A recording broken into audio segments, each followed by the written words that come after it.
Hello friends, तो आज हम पढ़ेंगे पॉलिटी यानी सीटेट एसएसटी पेपर 2 में पॉलिटी में चैप्टर नंबर 6 यानी क्लास 6 का चैप्टर नंबर 6 क्या है? नगर प्रशासन। नगर प्रशासन किसे कहते हैं? चलिए क्वेश्चन को देखते हैं, आंसर को भी देखते हैं और क्या कहती है किताबें ये भी देखते हैं। एक गांव के मुकाबले शहर से ज़्यादा और अधिक फैला हुआ होता है। एक गांव के मुकाबले जो है शहर ज़्यादा बड़ा और अधिक फैला हुआ होता है। शहर की गलियां ज़्यादा चौड़ी होती है। यहाँ के बाज़ारों में ज़्यादा भीड़ होती है। यहाँ के बाज़ारों में ज़्यादा भीड़ होती है। पानी और बिजली की सुविधाएं होती है। अस्पताल होते हैं। यहाँ बहुत ज़्यादा वाहन होते हैं और यातायात को नियंत्रण करना पड़ता है।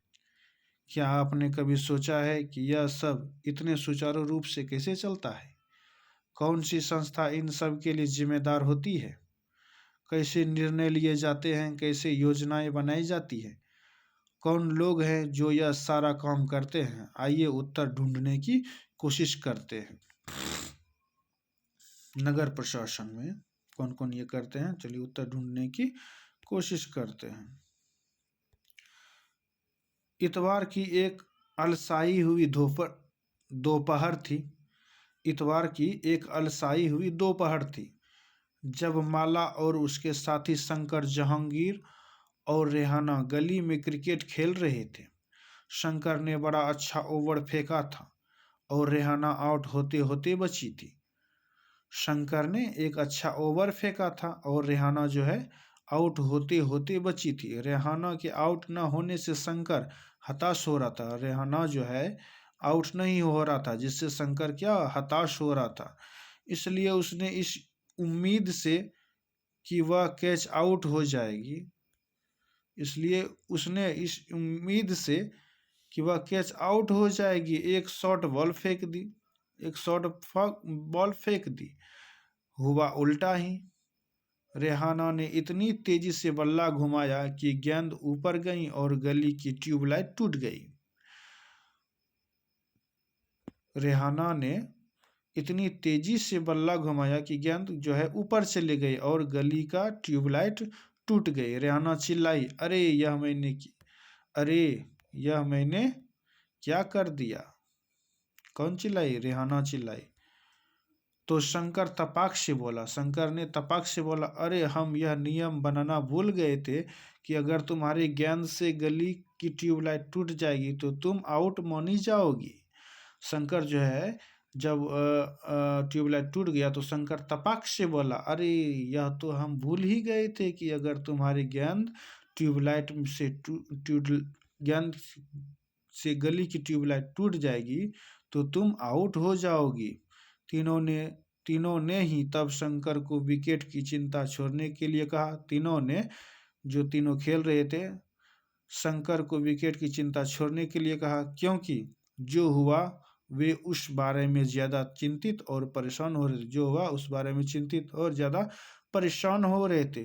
पिछले हफ्ते उसने निर्मला मौसी की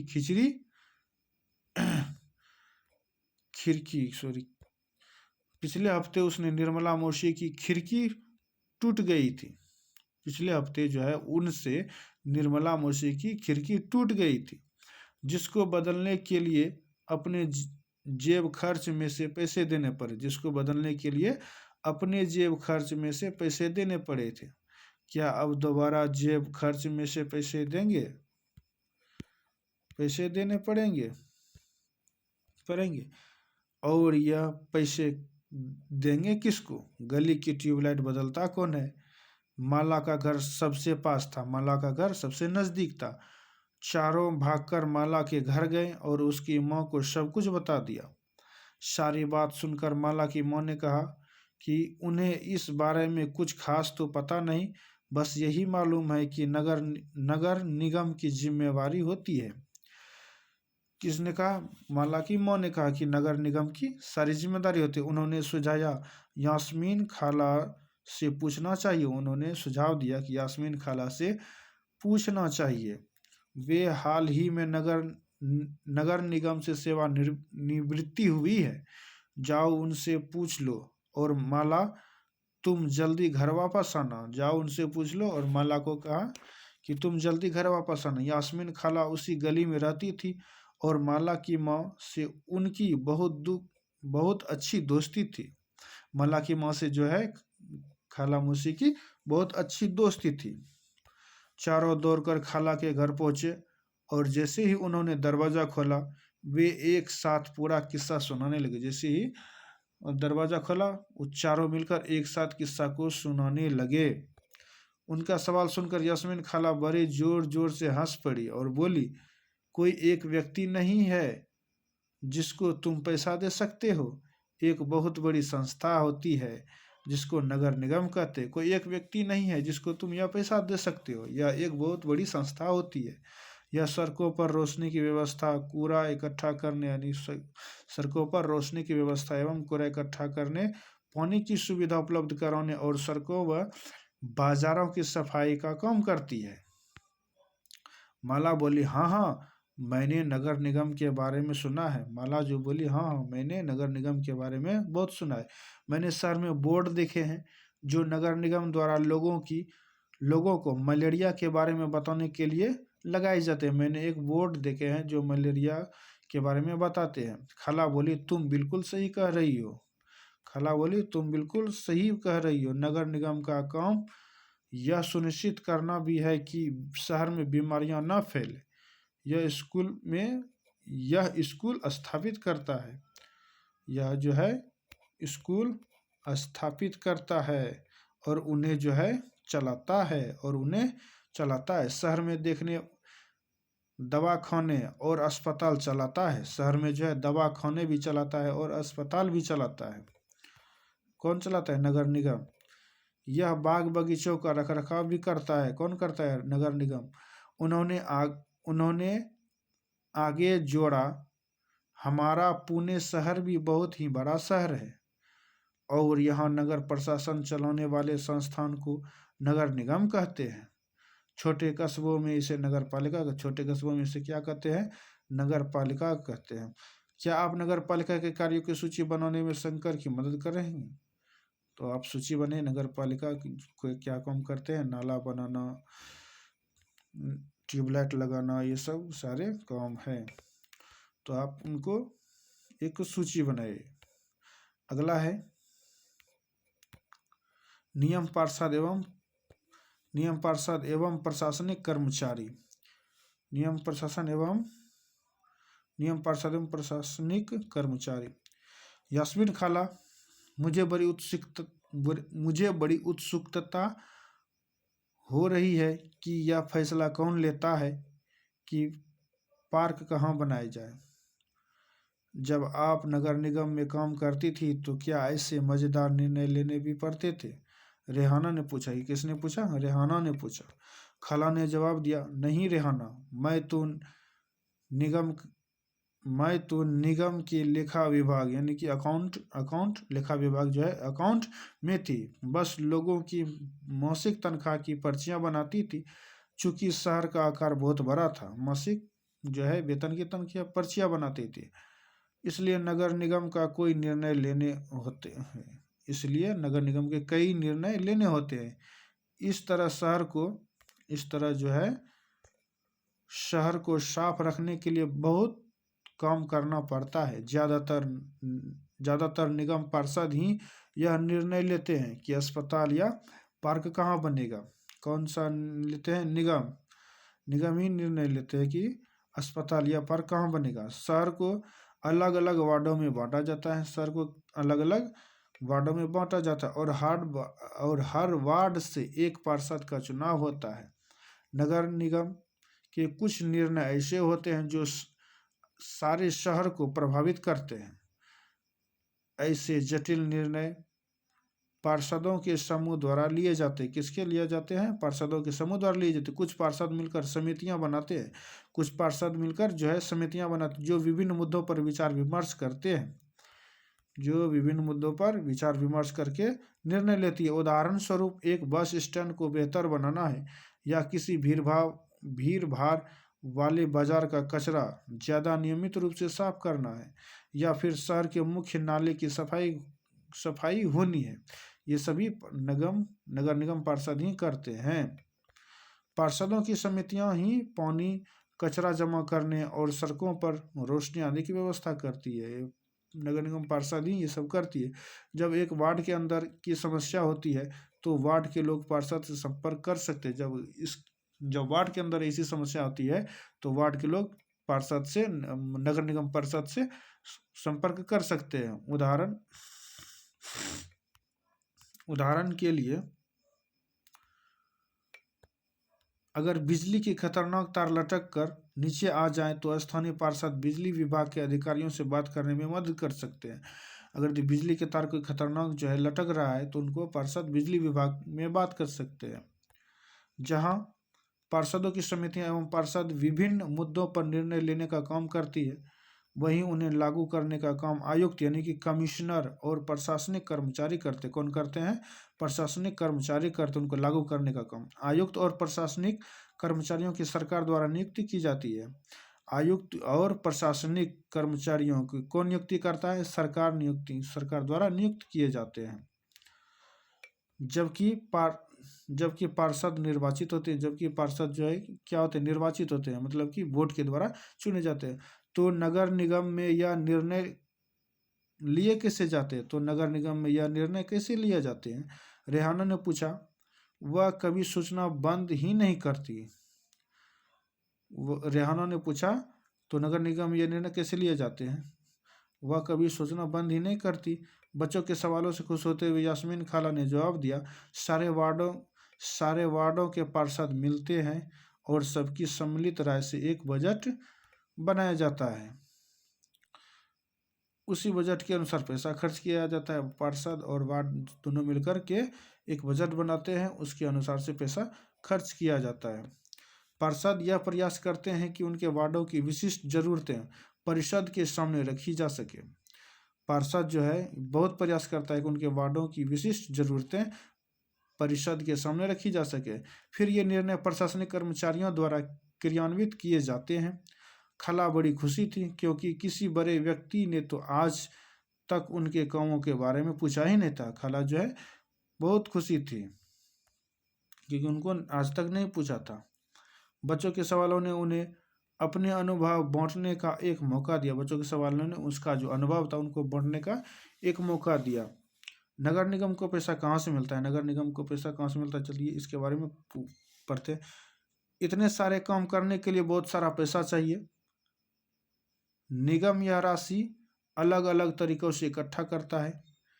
इस राशि का बड़ा भाग लोगों के द्वारा दिए गए कर यानी टैक्स से आता है। नगर निगम के पैसा जो है, नगर निगम के पास पैसा कहाँ से आता है? जो टैक्स हम लोग जमा करते हैं वही से आता है। कर वह राशि है जो लोग सरकार द्वारा उपलब्ध कराई गई सुविधाओं के लिए सरकार को देते हैं। सरकार ने जो सुविधा लॉन्च किया है उन पर जो टैक्स देते हैं वही से पैसा आता है। जिन लोगों के अपने घर होते हैं उन्हें संपत्ति कर देना होता है। जिसके पास पर्सनल होम होता है उनको संपत्ति कर देना होता है। और साथ ही पानी एवं अन्य सुविधाओं के लिए भी कर देना होता है। पानी के लिए भी टैक्स देना पड़ता है और जैसे और कई सुविधा उनके लिए भी टैक्स देना होता है। जितना बड़ा घर उतना ज़्यादा कर, जितना बड़ा घर होगा उतना ज़्यादा टैक्स देगा घर का।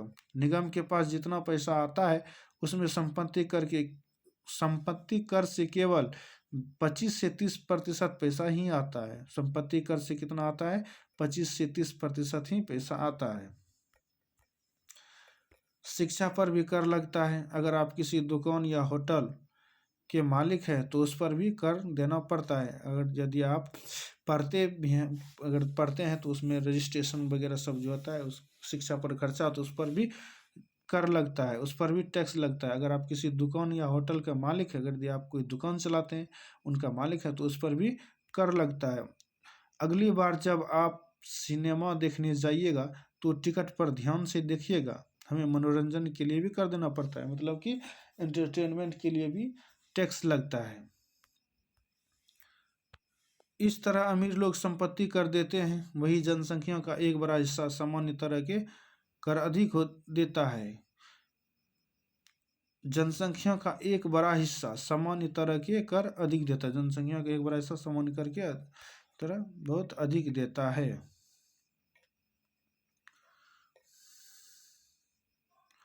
कहाँ थे हम कर देता है, सामान्य तरह कर देते हैं। शंकर ने उत्सुकता से पूछा। अच्छा। शंकर ने बड़ी उत्सुकता से पूछा, अपना शहर तो इतना बड़ा है, इसकी देखभाल के लिए बहुत लोगों की जरूरत पड़ती होगी। खला ने जवाब दिया, तब तो नगर निगम में ढेर सारे लोग काम करते होंगे। ये शंकर ने पूछा, अपना शहर तो इतना बड़ा है, इसकी देखभाल के लिए तो बहुत लोगों की जरूरत पड़ती होगी खाला। तब तो नगर निगम में ढेर सारे लोग काम करते होंगे। वह अब तक क्रिकेट के मैच और अपने अधूरे ओवर की बात बिल्कुल भूल चुका था। इन बातों में जो है क्रिकेट के ओवर और अन्य और रन भूल चुका था। दरअसल शहर में कामों को अलग अलग विभागों में बांट देते हैं। जैसे जल विभाग होता है, कचरा जमा करने का विभाग होता है, उद्यानों की देखभाल का विभाग होता है, सड़क व्यवस्था का विभाग इत्यादि। मैं नगर निगम के सफाई विभाग में थी। मैं जो है नगर निगम के सफाई विभाग में थी।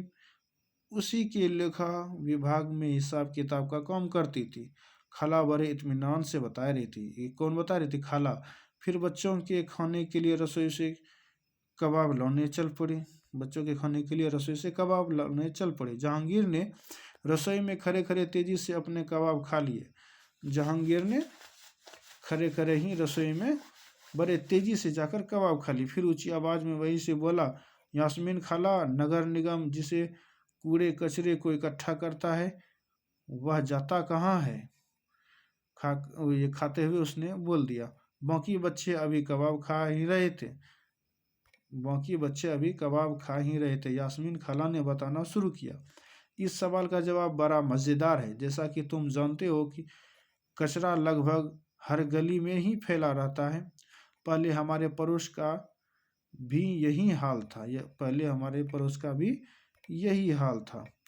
चारों तरफ कूड़ा फैला रहता था। अगर कूड़े को इकट्ठा करके हटाया न जाए तो मक्खियाँ भिनभिनाती रहती हैं और आसपास कुत्तों, चूहों और जमावारा हो जाता है। चूहों का भी जमावारा, कुत्तों का भी जमावारा हो जाता है। लोग इसकी बदबू से बीमार भी पड़ जाते हैं। लोग इसकी बदबू से क्या होते हैं? बीमार भी पड़ जाते हैं। एक और बुरी बात यह थी कि बच्चों ने गली में क्रिकेट खेलना छोड़ दिया था क्योंकि उनके घर वालों ने क्योंकि उनके घर वालों ने क्योंकि उनके घर वालों क्योंकि उनके घर वालों को यही डर लगा रहता था कि गली में अधिक समय रहने से बच्चे बीमार पड़ जाएंगे। गली में अधिक समय रहने से बच्चे बीमार न पड़ जाएं। अब जो है लोगों का विरोध। अब आगे पढ़ी लोगों का विरोध। यास्मीन खाला ने अपनी बात जारी रखी। मोहल्ले की औरतें ने इन सबसे बड़ी नाराजगी थी। मोहल्ले की औरतें जो है इन सबसे बड़ी नाराज थी। वे सलाह लेने मेरे पास भी आई थी।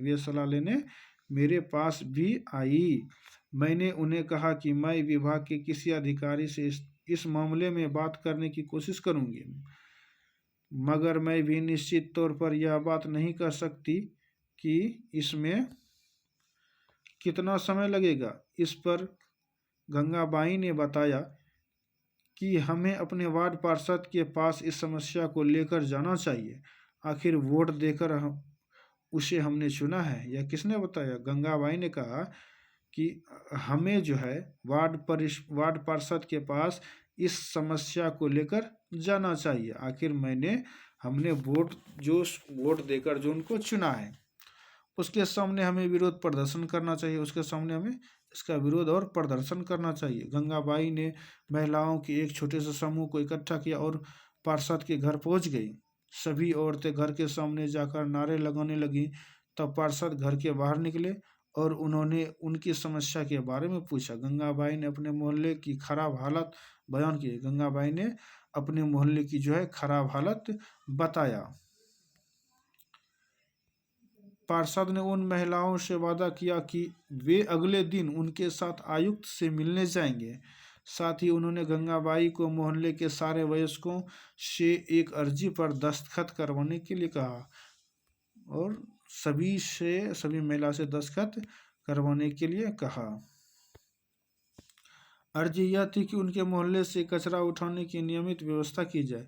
अर्जी जो लेकर आया था वो यह था कि मोहल्ले से कचरा उठाने की नियमित व्यवस्था की जाए, मतलब डेली कचरा उठाया जाए। उन्होंने सुझाव दिया कि कल आयुक्त से मिलने जाते समय स्थानीय सफाई अभियंता यानी इंजीनियर को भी साथ ले जाना अच्छा रहेगा। इंजीनियर को भी साथ ले जाना अच्छा रहेगा। इससे फायदा होगा क्योंकि सफाई अभियंता भी आयुक्त को बता सकेगा कि हालत कितनी खराब है। इससे फायदा ये होगा कि इंजीनियर भी बताएगा कि यहाँ पर कितनी माहौल खराब है। उस दिन पूरी शाम बच्चे घर घर का चक्कर लगाते रहे, मतलब कि पूरा दिन भर पूरी शाम घर घर का चक्कर लगाते रहे बच्चे, ताकि अर्जी पर ज़्यादा से ज़्यादा परिवार के लोगों के दस्तखत लिए जा सके, अर्जी पर ज़्यादा से ज़्यादा दस्तखत कराए जा सके। अगली सुबह बहुत बड़ी संख्या में महिलाएं पार्षद और सफाई अभियंता के साथ नगर निगम के दफ्तर गए। कहाँ गए? नगर निगम के ऑफिस गए। आयुक्त पूरे समूह से मिले, पर वे बहाना बनाने लगे कि नगर निगम के पास पर्याप्त संख्या में ट्रक उपलब्ध नहीं है। उन्होंने बहाना बनाया कि पर्याप्त संख्या में ट्रक उपलब्ध नहीं। गंगाबाई ने तपाक से कहा, लेकिन लगता है कि आपके पास अमीर इलाकों से कचरा उठाने के लिए पूरे ट्रक है। गंगाबाई ने कहा कि अमीर इलाकों से कचरा उठाने के लिए पूरा ट्रक है। देखिए एक चित्र है कचरा का, ये देखिए कचरा का चित्र है, उसके नीचे क्या लिखा है चलिए पढ़ते हैं। पुनर्चक्रण कोई नई चीज नहीं है। तस्वीर में दिख रहे व्यक्ति की तरह कई लोग बड़े लंबे समय से कागज, कांच, प्लास्टिक और धातु का पुनर्चक्रण कर रहे हैं। घरेलू प्लास्टिक के पुनर्चक्रण में कबाड़ी वाला एक मुख्य भूमिका निभाता है। कौन निभाता है मुख्य भूमिका? कबाड़ी वाला ही निभाता है। गंगाबाई ने तपक से कहा, लेकिन लगता है कि आपके पास अमीर इलाकों से कचरा उठाने के लिए पूरे ट्रक है। जहांगीर ने झट से कहा, इससे आयुक्त का तो मुंह ही बंद गया होगा। और नहीं तो क्या? उसने फौरन इंतजाम करने के लिए कहा। यास्मीन खाला ने बताया, गंगाबाई ने आयुक्त को चेतावनी दी कि अगर 2 दिन के अंदर काम नहीं हुआ तो नगर निगम के सामने बहुत बड़ी संख्या में महिलाएं धरने पर बैठ जाएंगी।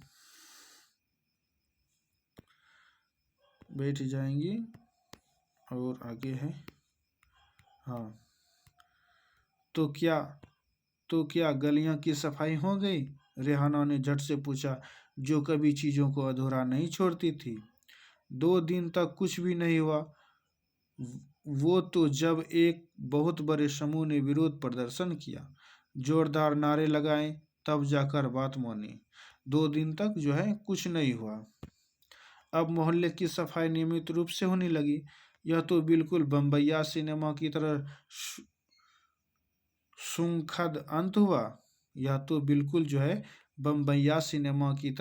सुखद अंत हुआ। माला ने कहा। किसने कहा? माला ने। वह अपने आप को नेतृत्व करने वाली गंगाबाई की भूमिका में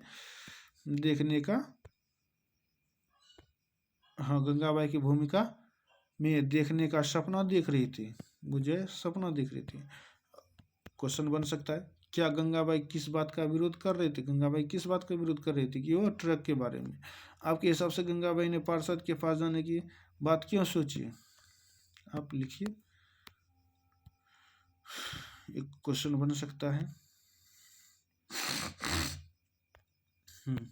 सभी बच्चों को गंगाबाई की कहानी सुनकर बहुत मजा आया। उन्हें इसका आभास तो था कि मोहल्ले में गंगाबाई की खासी इज्जत थी और लोग उन्हें बहुत मानते थे, मगर उसका कारण उन्हें अब समझ में आया। खाला के सेवानिवृत्ति के बाद क्या क्या बदला? खाला की सेवानिवृत्ति के बाद होने से क्या क्या बदलाव हुआ। यास्मीन खाला ने बच्चों को जो नहीं बताया वह यह है कि हाल के समय में पैसा बचाने के लिए कई नगर निगम ने कचरा उठाने और उसे ठिकाने लगाने के लिए निजी ठेकेदार रख लिए हैं। जो है खाला ने नहीं बताया, इसको निजीकरण कहते हैं। इसको क्या कहते हैं? निजीकरण। इसका मतलब है कि जो काम पहले सरकारी कर्मचारी करते थे वे काम अब निजी कंपनियां करते हैं। वे अब कौन कौन करते हैं? निजी कंपनियां करते हैं। निजी ठेकेदार जिन मजदूरों को कचरा जमा करने और उठाने का काम पर लगाते हैं उन्हें बहुत पैसा कम देते हैं। जो पर्सनल रखते हैं उनको बहुत पैसा कम देते हैं। उन मजदूरों की नौकरी अस्थायी होती है। कचरा उठाने का काम काफ़ी खतरनाक भी होता है। ये अस्थायी भी होता है और काफ़ी खतरनाक भी होता है वो काम।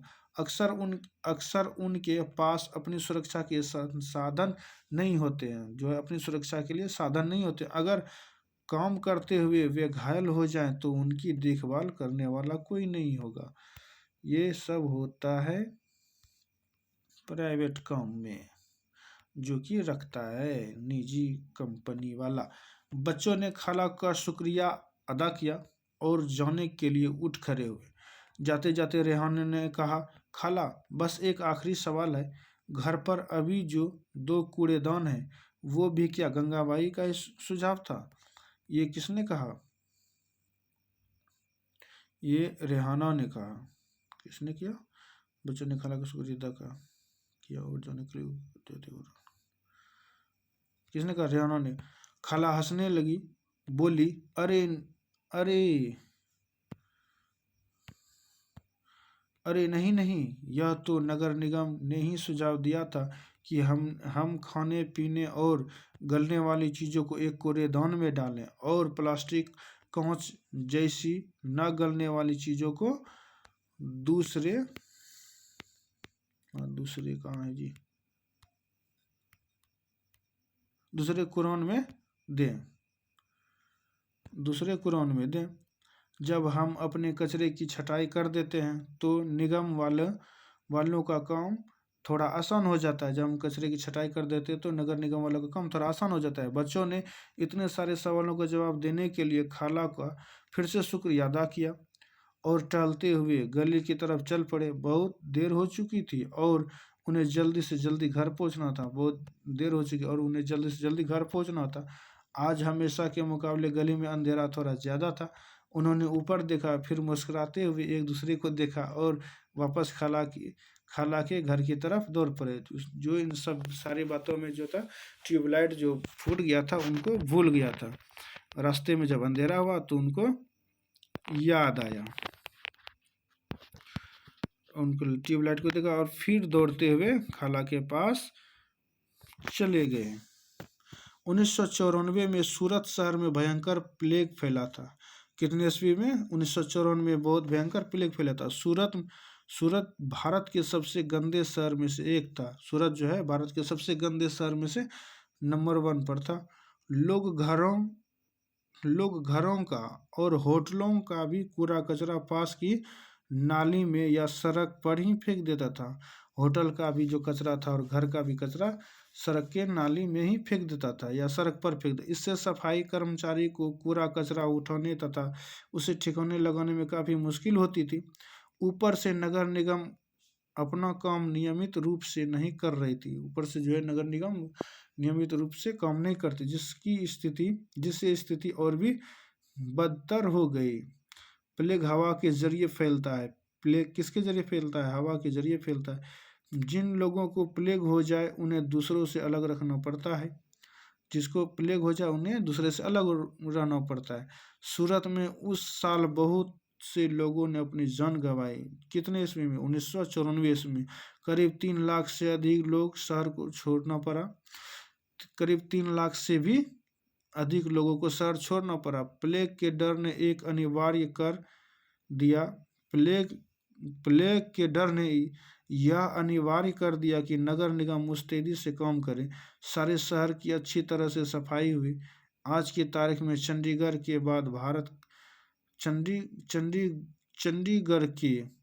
भारत के सबसे साफ शहरों में से दूसरा स्थान सूरत है। चंडीगढ़ में के बाद जो है दूसरा स्थान साफ शहरों में से है सूरत। क्या आप जानती हैं कि आपके मोहल्ले में कब और कितनी बार कूड़ा उठाया जाता है? क्या आपको लगता है कि सभी मोहल्ले में उतना ही बार कूड़ा उठाया जाता है? यदि नहीं तो क्यों? चर्चा कीजिए। चलिए इस चर्चा की अभ्यास अभ्यास जो है अभी रीडिंग ही चलने दीजिए, उसके बाद मैराथन में होगा। सभी क्वेश्चन का आंसर मिल जाएगा आपको। तब तक के लिए जय हिंद जय भारत।